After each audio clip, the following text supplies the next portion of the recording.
Welcome back to Pop Dissected. Today, we're going to be talking about how Mariah Carey made a triumphant career return following the release of her 10th studio album in 2005, The Emancipation of Mimi. After years of battles with her label and the collective failure that was her 8th studio album Glitter and its successor Charmbracelet still falling short of her earlier successes in the decade prior, The Emancipation of Mimi proved Mariah Carey's staying power and ability to rebuild herself following career missteps and personal difficulties. Before we begin, be sure to check out my Patreon in the description for exclusive content only members can receive. And don't forget to drop a like, subscribe, and turn on that notification bell for more future content on all your favorite pop stars.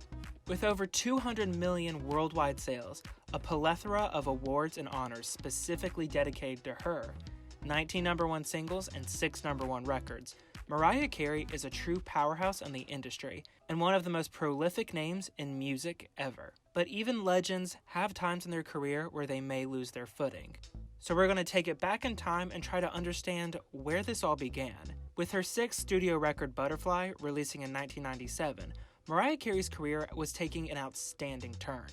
Following her divorce from Tommy Mottola, who served as a leading force in Sony Music and Mariah's career, Mariah was finally able to branch out into new musical territory that would have otherwise continued to be stifled. Venturing further into hip-hop and R&B, concerns arose at Sony that their biggest moneymaker would end up putting the brakes on her success, thus jeopardizing the label. However, Mariah's vision would persevere, despite how anyone thought of her further transition. That's not to say there wasn't stress with this change. With one producer ending his collaborative efforts with Mariah, constant arguments about the record's genre, and the media toying with Mariah's love life, the constant stress would eventually lead Mariah to a breakdown.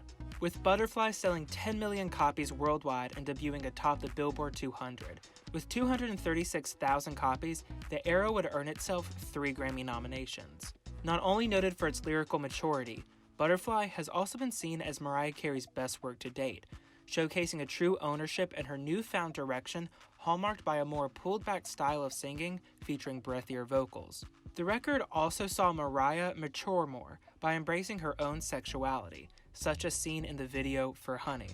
Though this transitional record didn't meet the mark of her previous efforts, Butterfly still proved Mariah Carey's talent and allowed her to stand out amongst the crowd. Her 7th album, Rainbow, would follow 2 years later in 1999. Desperate to escape Sony Music and her label Columbia in order to distance herself from her ex-husband, Mariah completed the record in just 3 months in an effort to quickly fulfill her contract. Her struggles with Sony would only continue when they refused to release Can't Take That Away as a single. After Mariah publicly held the label accountable, they released the single, albeit with minimal to no promotion. Rainbow debuted at number 2 on the Billboard 200. The record applauded for showing Mariah Carey's versatility and commitment to a true R&B and hip-hop sound. While both Butterfly and Rainbow boasted 2 number one singles off each record and had many critics praise Mariah Carey's direction, the conflict with her label was about to come to a head, and Mariah Carey would enter one of the most difficult moments in her career. Mariah would go on to sign a $100 million 5-album deal with Virgin Records, in which Virgin paid Columbia Records and Sony Music $20 million to release Mariah from her contract under them. Under Virgin, Mariah would go on to release Glitter, a soundtrack to go with the film of the same name in which Mariah starred in. With full creative control, the record was inspired by retro tunes of the 80s to fit the film's setting, being much more dance and funk oriented. The record and film were slated for a September 11th and September 21st release in 2001. However, these dates were a result of delays due to Mariah Carey's hospitalization. After appearing on Total Request Live on July 19th of 2001, many media outlets noted Mariah's strange behavior that evening, and additionally, she began posting odd messages on her official website. Mariah would go on to be hospitalized for 2 weeks, in which she revealed over a decade later she was diagnosed with bipolar II disorder. Her hospitalization was due to extreme stress, and she suffered an emotional and physical breakdown. She would go on to explain how she personally overworked herself and had a breakdown in her self-care, as well as additional struggles that put pressure on her, such as her divorce and intense label conflicts. with Glitter eventually releasing on what would become the date of the terrorist attacks in New York City.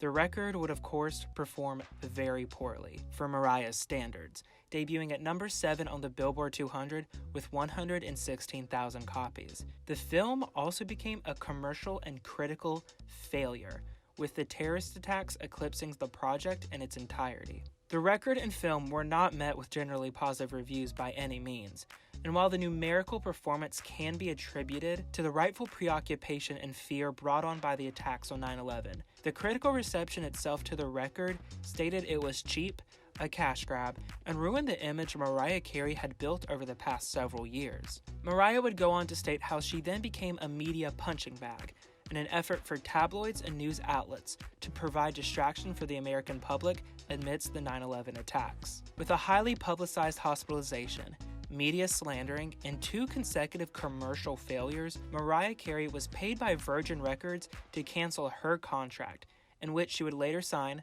to Island Records. In working on her 9th studio record, Charmbracelet, Mariah explained how it was a record about finding her inner strength and looking for hope in the heat of sorrow and pain. The title comes from Mariah's personal connection to charm bracelets, stating the album itself was a bracelet of sorts, and each of the tracks were a charm, meant to be passed down to audiences. In an effort to re-energize her audience, Mariah Carey focused on soul and R&B elements, which she had become widely known for. However, the record necessarily wouldn't provide the comeback that was hoped, debuting at number 3 on the Billboard 200, with 241,000 copies, releasing December 3rd of 2002. While sales were up from Glitter, obviously, it still fell shy of 1999's Rainbow, and held up similar numbers to 1997's Butterfly.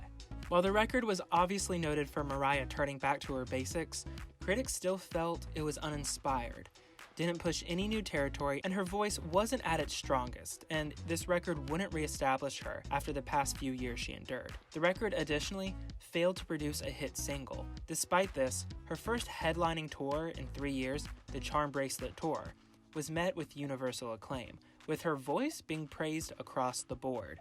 To ensure a surefire starter back into the industry, much of the recording of the Emancipation of Mimi was done alongside a live band, opting to remove unneeded overproduction and focus efforts on Mariah's vocals. Diving in full force with a focused creative control, the record, as suggested by the title, emphasizes Mariah's reigns in terms of the record's quality, sound, genre, and songwriting, all circling around her own emancipation from creative control, media mockery, and personal struggles.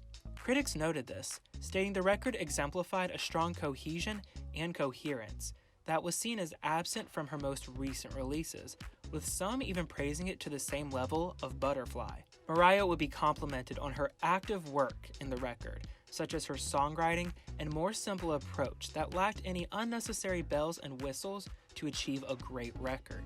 While her vocals were not seen as strong as they were back in the 90s, some still saw this to be the start of her comeback, and indeed, it was. Producing the chart-topping hits We Belong Together and Don't Forget About Us, and the number 2 single Shake It Off, the era saw a return of numerous successful singles, not seen since 1995's Daydream, which boasted 3 number 1 singles, as opposed to the 2, or 1, or none number 1 singles from efforts that followed that record.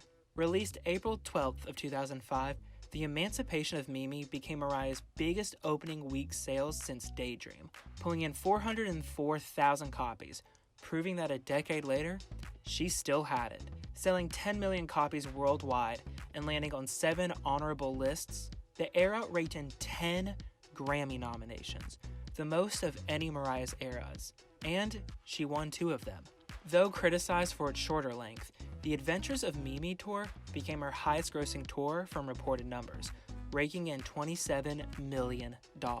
The Emancipation of Mimi is cited for fully pushing the trend of featuring male MCs and rappers as features for female-led tracks, and is additionally credited for influencing a number of artists that began to bleed into R&B-driven music, such as Christina Aguilera and Britney Spears. Much of Mariah's genre crossover is also seen as an influence to stars such as Ariana Grande, who has been known throughout her career to effortlessly find ways to blend pop, R&B, and hip-hop into her music. With several remix and compilation albums, Mariah Carey is additionally seen as an artist to popularize remixes and remix records. Safe to say, many commonplace techniques and approaches we see in music, specifically centered around R&B and hip-hop, were introduced and popularized by Mariah Carey, with much credit going to her Emancipation of Mimi era.